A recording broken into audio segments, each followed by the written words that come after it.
Agent Power Huddle is a daily jumpstart, giving you all the tools you need to create an amazing real estate career. Led by top experts in the field, you'll learn how to sell more houses in less time while creating the life you want. Welcome to the Agent Power Huddle. Hello, good morning, everyone. Jessica and Katrina, glad you guys are here.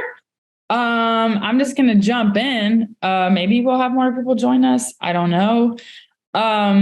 So just want to say good morning, and I hope you guys are doing well on this Thursday. Hello, Jess. What is up, girl? How you doing? Good. What's up? How are you? Good. Okay, so today we are talking VAs, and I just want to say that this is just my experience with VAs. So I am not like a VA expert. Can you see my screen? I think I'm on the wrong. Oh, here we go. Can you see the Google presentation? Yeah, it says working with VAs. Okay, cool. Okay, so this is just probably maybe pretty interactive, but just again, I just want to show you. I always forget how to present on here. Kind of my journey with VA so far. So I've been in real estate 3 years. I'm just starting my fourth year. I've been with the XP for 2 years, two-time icon. So I'm doing some things right and some things wrong. You feel me? So anyways, this is just kind of what I've learned. Okay. So how I started essentially with VAs, short story. I'm giving you the lesson at the beginning and then we'll talk about it. But when I started, I didn't know what my VAs were doing, and now we're a bit more on target. So when I initially started with VAs, I hired VAs from an agency that's US based, which I don't know if there's good or bad. I just think it's more about your personality and what you're trying to do. So I hired a VA through an agency here in the US, which yes means you're paying more money. I'm not necessarily worried about how much I'm paying if I'm getting a return. So if what they're doing is justifying what I'm paying for, then I'm I don't necessarily it's okay. If I'm paying somebody $40 an hour and they're netting me 100x that, then it's worth those dollars. So that's kind of my philosophy in general, which I know some people, whatever, that's just my personal whatever. So I hired this VA and his whole goal and responsibility was to follow up with Facebook generated leads who had responded to lead gen ads about home valuations. And so he was supposed to call them as well as put them into a spreadsheet for me so that I could mail them a CMA as well. And then also send them some swag and send stuff to them in the mail. So he was supposed to call them and also organize them. So over March, April, May, June, none of those turned into anything. Which I know those are slow burn leads, but nothing turned into nothing basically. He did get me in touch with one for sale owner. I was using a service, I want to say landslide. I can look it up, but they basically give you for sale owner lists every day in your market. And so he was reaching out to those people. So that did result in one listing that was a $6,000 commission. So that was a plus for him. I was paying him 40 hours a week. I also just want to make the note here, when I hired him, I was having him do stuff that I don't like to do. I don't cold call people. I never have. It's never been something that I've done. I don't cold call pretty much period, point blank. Now I know a CMA request is it's not cold, but it's still kind of cold. You feel what I mean? So I'm not really, my point in saying that is I was having him do something that I don't myself do, which I know some people, that's what they hire VAs for. So I think that's part of the reason why it didn't work. So in the process of that, I broke up with that company because that guy was their employee technically. So then I interviewed a couple other VA providers, and both stateside and people that, do international VA sourcing. And for the price of what I was paying that other company and this guy in hours, I ended up going with Sphere Rocket, which this is not like an ad for Sphere Rocket. They've just been really great for me. So anyways, what I like about them is they find you the people. So if you say like, I want an admin, they'll bring you 7, you interview those 7 and you pick the one that you want. Now, once you have that person, that is your VA and they are still able to access like Sphere Rocket's training, but you pay them, you own them, like they are your employee technically. So in the process of that, I've hired and fired 2 VAs and I have 2 that are like, we're finally getting to this like almost on target place. And the same theme happens with these other 2 VAs because I was like, okay, I need an admin because what I'm finding is a lot of times with VAs, people are like, this is the first hire you need to make. This is what you need to do, blah, blah, blah, blah.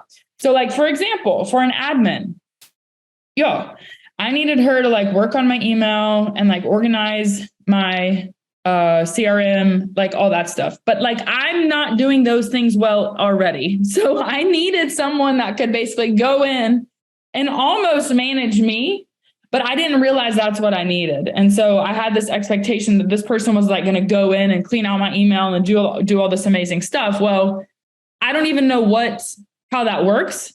So this expectation I had is like, I really need like super high level. And this person, I had her from July through December. She was so nice, but I was like, I don't even know what she does. So I broke that off with her. And then I hired another VA and this one, actually, I do know, like I hired him for social media, super nice guy, super go-getter, had a great interview, like loves social media, but he knows less than I do. And I wanted someone that could basically be like, this is what you need to do. This is how we need to fix this. Like, but he was posting like whack stuff that made no sense for the brand. It was bad. And I probably held on to him too long, like hoping like, oh, this would work. But obviously that never happened. So fast forward to today, finally, like we're more on target. I have 2 VAs and they are strictly doing stuff that I myself have done and I want done a certain way. So it's less hand-holding in a sense, but also I know what the expectation is. So if I like I know this sounds so stupid, but like my email, I have no idea how to manage my email. And that may be the dumbest thing somebody's probably said on here. But so if I'm hiring a VA to do that, it's like, I don't know how to instruct them. But right now I'm hiring a VA. She's also my bookkeeper, but she's like super on top of it, super analytical. So she follows certain tags that I tell her. She comments, she engages, she lets me know if I have comments I need to engage with, and she's very put together. So she's helped me kind of organize my social media, which is where I get the bulk of my business. So she's working on something that I was already doing pretty well and is making it better. So I kind of knew what the expectation was. The other person is editing videos full time. And, that's because, again, I used to edit. I know what I want. And I'm better able to kind of guide him. So my experience with VAs is not necessarily hire in whatever order someone's telling you, because that didn't work for me. So if anything, I think, think about where are things that you're doing that you feel like they might need help. And I would also say, if you don't know what they're doing, like obviously for my other people, I couldn't provide them enough support. So that's kind of my process so far with VAs. Do you guys have VAs? Like, what are your questions? What are your experiences? How can I answer questions or support?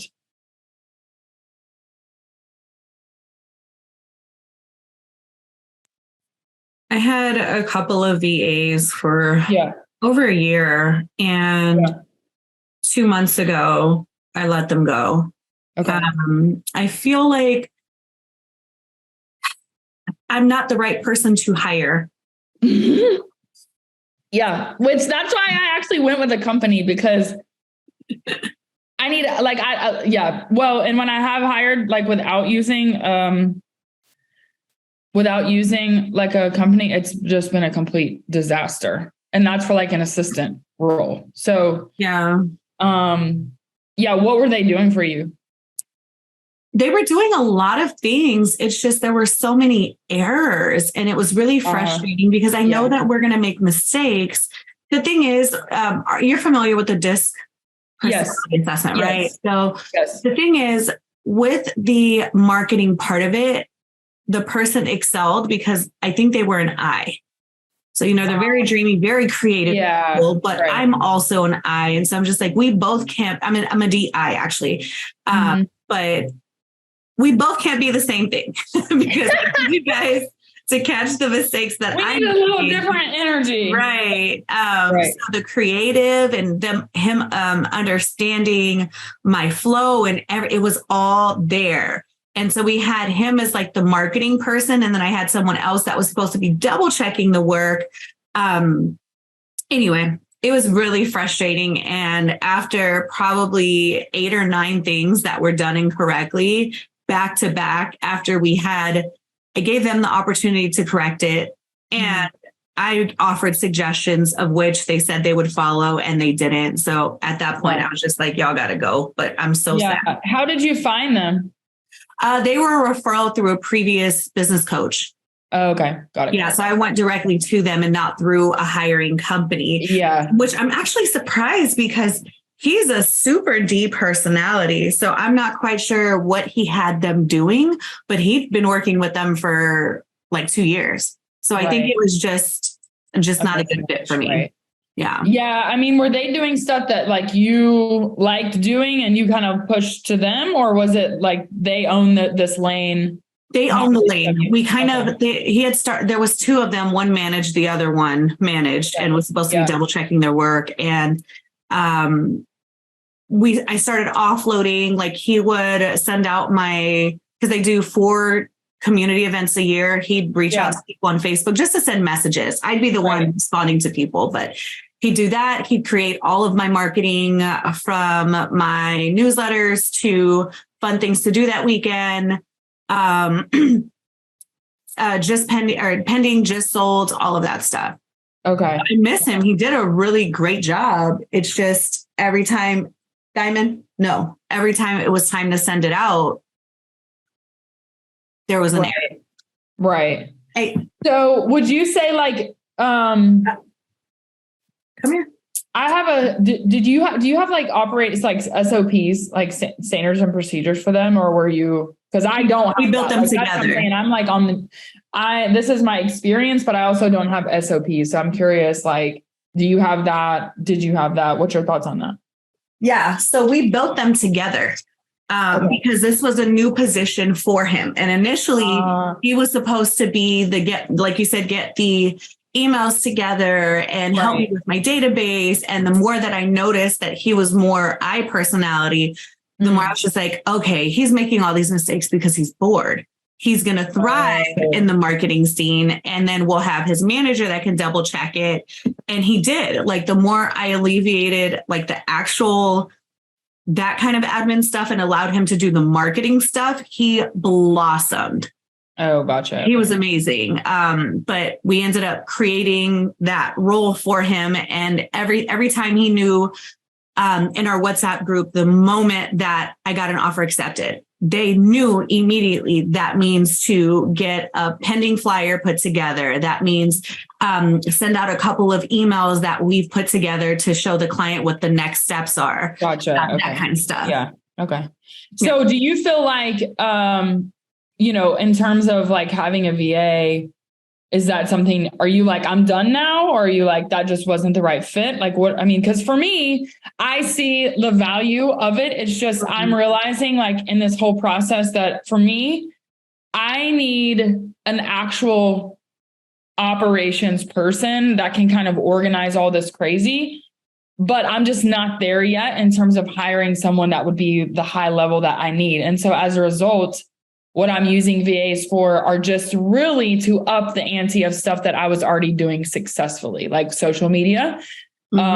So that's kind of like my experience, which I know like that's not what a lot of people would say to do, but I've found that that's what works for me. So I'm just curious, like, are you done? Are you like, I need someone in-house? No. Like, what are your thoughts? I'm not opposed to it at all. Even with errors, he was extremely valuable. I just didn't want to keep looking like an asshole to my clients.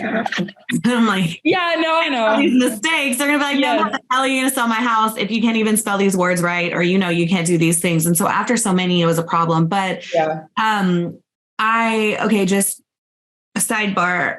I've gotten really lonely with EXP with everything being virtual. As you can see, I like, yeah. And so I was considering figuring out like a team situation, but I didn't want to be ego on a team because I could do it at home. But I was able to find a team here locally that has multiple offices. And I said all that to say the split is amazing and they offer admin support.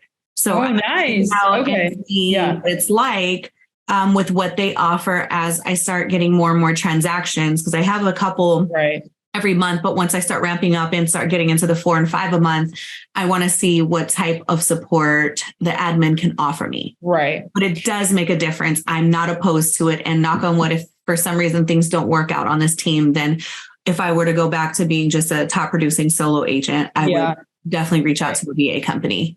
Yeah, which I forgot to even mention. I do have TCs. I don't even think of them as VAs though, which is weird. I mean, that's what they are, but like, I didn't even think about that they're here.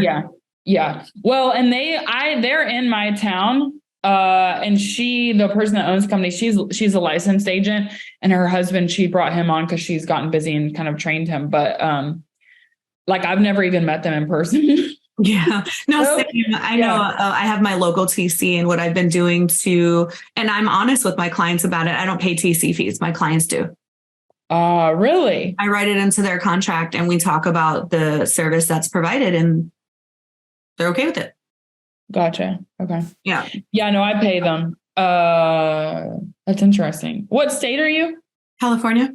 Oh yeah. It's right there on your Zoom window, bro. Readers are winners. Yeah, if you're trying to, for me personally, I had to switch my mindset about the TC fee because at first I was like, oh my God, I should be paying for it. And then the more I talked about it with a couple of colleagues, I said, you know what, this is a value added service. And so we just go through it. I have never had anyone object to it. I think it's all in how you present it, and it's not misleading. We're having this person that's dotting our I's and crossing all of our T's. They're going to help make this transaction smoother and make sure that we don't make any mistakes on the paperwork.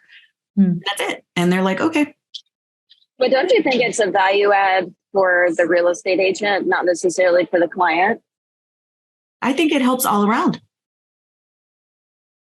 Yeah, for me, it's a value add, like personally, because like I can do it. I hate it. Like, I think it's the most dumb thing, like downloading a PDF, uploading a PDF. Like, I don't want to spend. So to me, it's a value add for me. So that's interesting to think about. Like, I understand it's a value add for the client as well, but like, I don't know. I hadn't thought about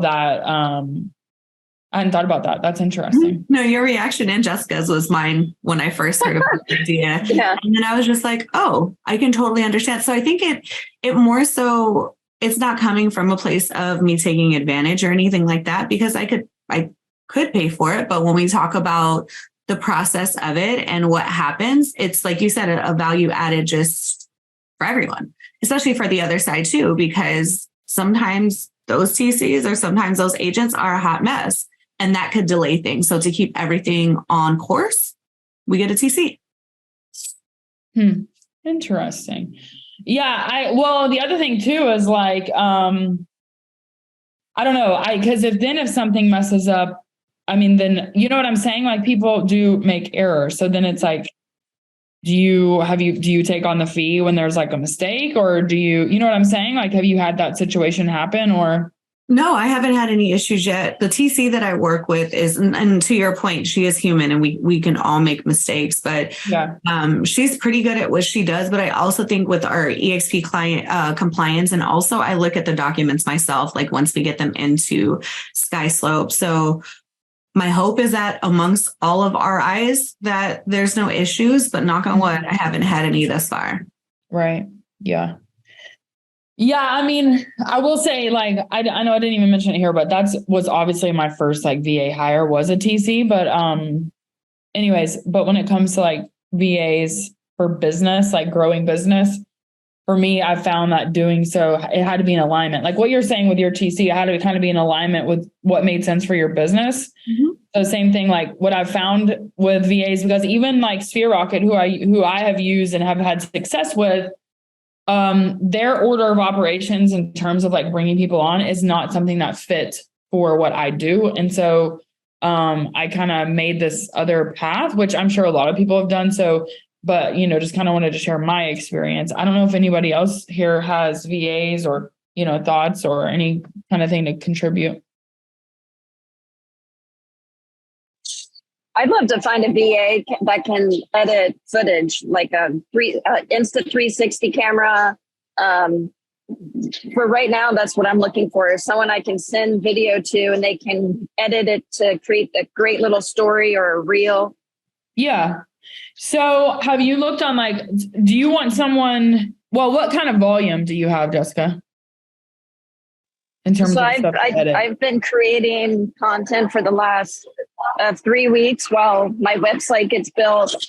And I don't know, can you hear me better out on Coast Highway or inside with the music? Oh, we can hear you. You're good. You're fine. Good. You're great. You're great. Good. So I've just been creating a lot of content, a lot of B-roll, a lot of going into open houses, connecting with luxury real estate agents that I've established relationships with, and I've just been building like pot reels, going into these properties with the Insta 360 camera. If you guys don't know what that is, go on Instagram and look at it. You can create. It's typically used in the extreme sports world, but I'm converting that, translating that into showing real estate property. So it makes it look like a drone is following you, essentially. And so the only thing is, I have all this really great footage, but I don't know how to edit together 360 camera content. So I'm looking for somebody that can do that. I just hired a social media guru. She's in her early 20s. She's going to get me. She explained like the whole TikTok thing. She's like, you don't even have to join. I'll create a TikTok account for you. And I was with the Aaron Kerman group in Bel Air, and we have kids on I call them kids because they're in their 20s. We have kids on our team that they've got clients from just going into open houses, making these really cool videos. And, they're not coming across as this is my listing. They put all the listing agent brokerage information on there, but they're getting these buyer clients. Right. And just from using TikTok. Right. Same. Yeah. Yeah. So I'm looking for somebody. I think, have you looked on Fiverr or Upwork? Yeah. So I'm on Fiverr now, interviewing and looking at people. There's not many people that are familiar with the Insta 360 yet. It's still pretty new. Like there's not one real estate agent that knows about it. Yeah. And I would also, if someone's like a great editor and they want the job, then I would just like task them with it and see, or like pick 3 and be like, show me what you can do. Mm-hmm. That was my suggestion. Cause like with my editor, I've had several people be like, yes, I can edit. And I've hired multiple different people and I can edit myself. But I've really realized that like, I need to see what you can do. And to me, like, I don't think it matters the medium. I think the creativity matters and the ability to turn around a product quickly. So absolutely. I went out yesterday in the rain because it's a waterproof camera and created a lot of fun little videos. And I thought about just sending that to, like you said, at least 3, maybe 5 people and say, storytell. I want to see your storytelling skills. Make something out of this. Right. And then if they can, send me back something out of nothing, BS roll, they can create a fun little video, then they're hired. And right. And I would also think too, like, see what kind of volume they can do, because if it's going to take them a day to do something, like that's not acceptable. So, you know what I mean? Well, depending on what the video is, but like, I would also, if there's a way that you could somehow, factor into how long it takes them to do stuff, or like what kind of volume in general that you're wanting to put out there. Cause like TikTok is a quantity game. So like, I mean, especially getting started. And I mean, I know that like I've learned my lesson the hard way on that one. And so, it's obviously a long game, but it's also quantity, especially TikTok. So, that's where I've struggled, is because like, I can put out 1 video a day myself, but like, I got to be putting out 10 a day. Like I need some stats. I need to know like what's working, what's not. I don't need the random, this one got 20,000. So anyways, I definitely think that would be another thing too, is like, as you're working with them, how quickly can they produce what you need? And then how can they help you kind of schedule that out? Because like I'm scheduled out for the next 2 weeks, but that's like one video a day across every platform. Well, that's not good enough for TikTok. So like, and my editor is great, but like he can't produce at the volume that I need. So like the videos are awesome, but like, I think that's another thing to kind of consider, just if I was thinking through what that might look like. So I don't know if that's helpful, but that's just my 2 cents. So Jessica, do you also send examples? What's that? Do you also have examples that you can send them? Because I find that they're extremely helpful. So if there's something that you've seen with that 360 effect or recording or whatever it is, if you have something that you can send that editor, that's going to be extremely helpful too. Yeah. And like I said, there aren't any videos of 360 camera pertaining to real estate, but there are where people are hiking or going through caves and playing with the camera and then showing aerials and things like that. So yeah, I have sent those examples. Perfect. But what I'm finding is most of these finding guys, somebody that can, since there's no examples, like I definitely agree with like Jess on the examples, but also kind of the beauty of like this not being so new is that you can find an editor that can make it magical and make it different. Yeah. So I think that's pretty awesome. And I think you can say that, like, make this something I'm not even expecting. Like, right. You know, yeah. So I kind of want to give them very, very little, just give them the content. So when you're shooting 360, you might be focused on a subject, or maybe like yesterday, I was focused on my rain boots and going through puddles and the splash going towards the camera. I want to, and it's also shooting 360 degrees around, and there's really cool effects that you can do with that for someone that knows how to edit a 360.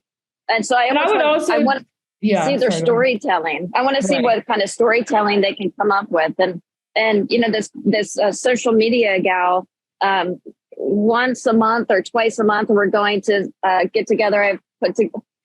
I put together a list of content ideas that we'll film. We'll take a whole day to just go through all of it, film it, get it edited. She'll have it for the next like 2 weeks or however much content we can put out, and she'll have it all scheduled. And then TikTok is just constant, right? She's like, I can make some splice. Right. I think too, I know this is a little like fluffy, so I just want to acknowledge that before I say it. But like, I also think like, so for me, I want videos that are like edutaining. So I want it to be educational and I want it to be entertaining. And that could mean funny. That could mean like sarcastic, right? So I think too, knowing like, not just like making it as a cool video, but hopefully the whole goal is for people to see who you are, so they like you. And if the people that don't like you run away, that's fine. We want the people that like you. So I would also be very clear about like, these videos need to be sweet and so soft because that's who you are as a person, or they need to be like, hey, you know, like whatever your vibe is like what you want to get across on those videos with your editor. And so I think too, that's kind of the gem about also having some samples, is it if you can kind of get across the vibe that you want out of that content. Because at the end of the day, it's like we're making this to provide some value, and some of that is to share our energy with people. And if our energy, like we want people that resonate with our energy, right? So I would think too, when you're hiring that person or you're going through, be like, this is the feel and the takeaway I want from these videos. Cause this Insta, I'm looking it up. It's super cool. So it's like, okay, how do I use that medium to get across what I want people to feel when they see my content? So maybe you can do a voiceover too. Voiceovers are nice to help people see your personality, because I'm on the journey of TikTok right now and I'm posting 2 to 3 times a day. And also, this is just my own personal opinion. For a lot of social media, there's so many agents doing the same exact thing. And I know that their 360 will be different, but also post videos, if you can, of like a day in the life or some things that you find personal, and let people see who you really are, because that's what's going to gain a lot of traction. There's select agents out there that all they post is real estate, and that's great. But if you notice some of the top like social media people, they're not just doing real estate. It's financial stuff. It's how to grow your business. It's like a lot of other things. So these videos are great. And also see what you can add that allow people to get to know you. My purpose or my focus for social media has been, I like to eat and I like to work out. So I've been posting a lot of stuff on TikTok about food because I'm at the gym now. Exactly. And post that and don't even relate it back to real estate. Relate it to why you're working out. What's important to you about working out and being fit, because I want people to look at my videos and be like, wow, I can eat tacos with her and we can go buy a house. Or the other way around. Like, I would love to buy a house with her and eat tacos. Like, you want to take that buffer off because it's so saturated now with realtors. You got to do something else to stand out. Okay. I'm not by any means like ending this, but I have to You gotta go. Yes. Anyways, you guys all rock, and get a VA, don't get a VA. It'll be a learning curve no matter what you do. So anyhow, have a great Thursday. Bye, guys. If you'd like more information or to get connected to the Agent Power Huddle, join our free Facebook group. This call was designed for the agents in our EXP organization, but open to any agent from any brokerage. If you're a guest and you're interested in learning more about EXP or our specific resources within the Agent Collective, reach out to the person who invited you to this call to get more info. Produced by the Agent Collective Media Network.